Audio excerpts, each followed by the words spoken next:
numbers are shocking, but the consequences are devastating. For the first time in recent memory, less than half of the WASSCE candidates in Ghana pass core mathematics. This 18% drop isn't just a failure of students, it is a national crisis threatening our human capital. What does this mean for the young Ghanaian who sat for this exam? Simply put, massive disqualification. Core maths is the greatest gatekeeper subject. Failing it means thousands of students who wrote this exam will not meet the minimum entry requirement for universities, teacher training, colleges, or polytechnics. This failure doesn't just stop them from entering school, it sets off a negative chain reaction. It leads to youth unemployment, disillusionment, and brain waste. These students are future engineers, scientists, and civil servants are pushed towards expensive remedial schools or worse, forced into unregulated informal sector, widening the gap of social inequality. The individual tragedy is now a national disaster. Ghana has major ambition for industrialization, technological development, and the green transition, but with weak performance in core maths and integrated science, we are starving our own system. Fewer than half of candidates passed, meaning far fewer will qualify for the science, technology, engineering, and mathematics, popularly known as STEM, programs our country desperately needs to drive growth. This poor performance actively undermines national competitiveness and threatens to erode decades of progress.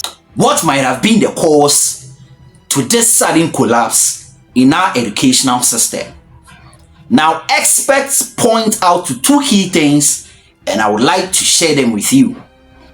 The first is resource inadequacy.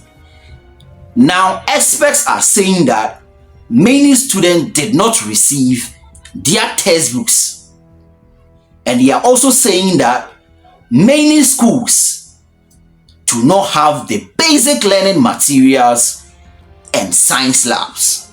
As a matter of fact, I know a certain school in Ghana that during their practical session, they have to move the students from their school to a different school to have science practicals because they are not having the basic amenities and they are not having science labs in their school.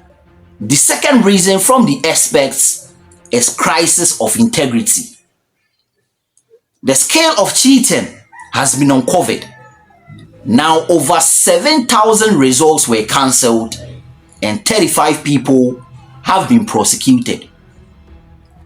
This is an evidence that the previous pass rates might have been inflated, because this year the invigilation measures that was put in place was a serious one, and therefore the invigilators were very strict this time around, and that might have exposed the true frightening reality of the lack of preparation among our students.